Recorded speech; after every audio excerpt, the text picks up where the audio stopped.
Hey, welcome back to Morning Joe. Great shot of a beautiful city, Chicago. Let's bring in right now a most beautiful man. Vanity Fair columnist Christopher Hitchens. He's the author of God Is Not Great, How Religion Poisons Everything, and that is now out, friends, in paperback. Very Christopher, good. thank you for being with us. Let me ask you about your thoughts regarding the Justice Department's release of these documents regarding enhanced interrogation techniques. And I can't say that the book is available at fine bookstores everywhere. Or Everywhere and on Amazon.com. There we go. I mean, I've once wrote a piece for Vanity Fair about the experience of being waterboarded, and I was pleased to see today that at least in these documents they know what they're doing. I mean, they understand what the horror of it really is. It used to be in the press, you remember, people would say that it simulates the feeling of drowning. Mm-hmm. You've read that, I'm sure. Yes. In fact, it doesn't simulate it at all. You are being drowned, except slowly. Right. There's no element of simulation involved. You are undergoing the drowning experience. If Khalid Sheikh Mohammed put up with 2 minutes worth of it, as I've heard it said he did, it's amazing that he could have lasted that long. He may have been wanting us to kill him, as he keeps on demanding that we do, if you remember. He keeps insisting on being executed, because that's what would have happened if it had gone on any longer. What do you think? Do you think it is a positive development that the approved techniques are now public, have been released? Does that make America a stronger country? Does it make America a weaker country? The publicizing of them doesn't make any difference either way to that, but what it's part of, which is a clarifying and a renunciation of illegal methods, ought to make us stronger, in that all the evidence is that if you resort to techniques like that, you don't just disgrace yourself, you make yourself liable to junk information. Do you believe that waterboarding... I can tell you one thing. I mean, people who are being waterboarded will undoubtedly say anything to make it stop. And the evidence is that a lot of people gave very misleading, perhaps maliciously so, information for that reason. Well, what about the information that the agency claims they got that led them to Khalid Sheikh Mohammed, and after waterboarding Khalid Sheikh Mohammed, getting information that ended up being accurate? Well, I'm always in favor of taking claims like that at their face value. Let's say that just for once, the famous case of the ticking bomb, you know, the one that everyone always uses, really was the case. Let's just suppose that for one time, though I think the claim needs to be examined a lot more closely. The danger is that you do that once because you're really under pressure. The country's just had a traumatic attack. There's a huge pressure, demand to get results, and all of this. And then what happens? As with the wiretapping, well, clearly the president wants to know. I want to know every phone call that came in and out of the country yesterday, when it's September the 12th. But the danger is then that becomes routine. It's no longer an emergency measure. It's no longer a one-off thing that you might later have to confess in court and say, listen, we think we were justified in doing this. Instead, without anyone voting on it, without anyone authorizing it, without it being legalized or even discussed, you've got an area of your bureaucracy operating outside the law. And then you're a banana republic. Christopher, we have Chris Matthews and Sam Tannenhouse with us. Sam has a question for you. Sam. Hey, Christopher, how you doing? My old colleague from Vanity Fair. My question is, do you think there was a period when U.S. intelligence actually operated within reasonable bounds and was doing its job in a useful way? Or is this a lost cause, I guess is what I'm asking. I think it's a very long time since the CIA has been much use to us. I mean, the CIA was consistently wrong about the Soviet Union. It was reporting in the last years of its existence that it was a growing economic superpower and military power. It could not have been more wrong or misleading.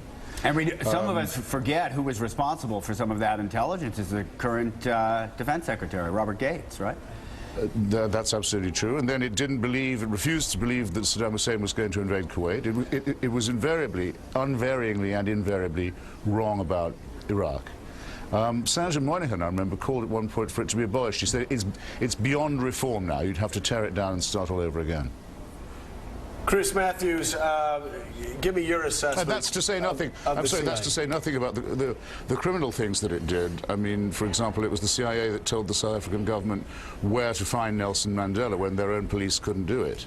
We fingered Mandela for 25 years in jail, and his wife too later on.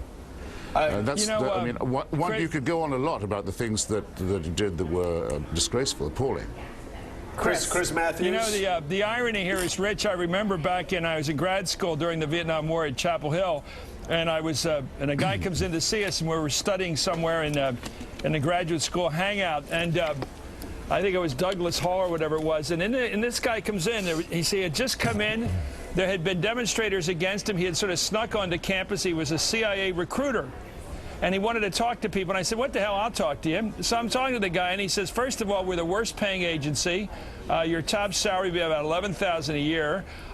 It's a boring job. There's no black bag jobs. All you'll be doing is studying Soviet economic information, statistics, national income accounting, that sort of thing. Really dry stuff. Do you want the job? So maybe if I had taken the job, maybe if more people had been willing in the 60s to take these damn jobs, we would have understood the Soviets' imminent decline. But you know, Chris, that's funny you say that, because people that work in the CIA have a saying, because when their friends find out they're in the CIA, they always ask, well, they'll say, do you do this sort of thing, you know, like they do on 24?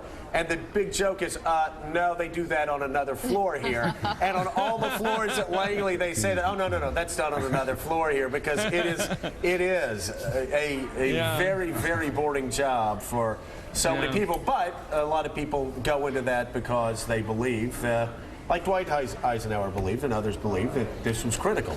Christopher, so what happens when we have another terror attack? Do you think we'll be a bit more measured? Do you agree with Moynihan that we would be better without a Central Intelligence Agency on that morning? No. I mean, he was only saying that you'd have to abolish the one we've got. We'd have to begin again. I'll tell you what my private dread is about the next terror attack, is that it's carried out by someone who was released from Guantanamo. Yeah. I really hope that doesn't happen. If you follow my train of thought, you don't have to. You can see what that would be a pretty much worst case scenario. That would be really bad, because it's certainly an offence to justice to have people there who were, handed over by their rivals as a means of getting them out of the way or out of Afghanistan. And we allowed ourselves to be used in that way, and also to pick up some innocent people. But it's just as much an offence to justice, and needs to be pointed out, that if active duty Al-Qaeda and Taliban members are released and live to fight another day. And it would be a real horror show for the administration if a gang of those goons was the next assailant. So, Christopher, you're very critical of the way the CIA has been run over the past 6-7 years. Do you think the people running it are bad Americans? Do you think they enjoy torture? Do you think they're just ignorant, evil? What malady do you think infects their mind? It seems to me that the real crime, let's not call it a crime, one uses the word too cheaply, the real shortcoming is laziness. I mean, because just take the case of Iraq, which was so central. Their argument was, of course Saddam Hussein wouldn't be wanting to invade Kuwait. He wouldn't be that stupid. They always thought he was a rational actor. They thought he understood deterrence and self-interest and so forth. They thought they wouldn't do it if they were he. This is no way to think at all. It's just bureaucratic reflex. That's been the main problem. I think the main problem has been stupidity and laziness. But yes, there must have been some sadists and crooks involved in the CIA, because there was so much. Collusion with torture regimes in Chile and Uruguay and Paraguay and Brazil. All over these areas, you found the footprints of the Central Intelligence Agency. All right. Well, we certainly differ on that point. Absolutely. But Christopher Hitchens, thank you for being with us. That's what we're about. Christopher Hitchens, thank you. All right. Coming up next.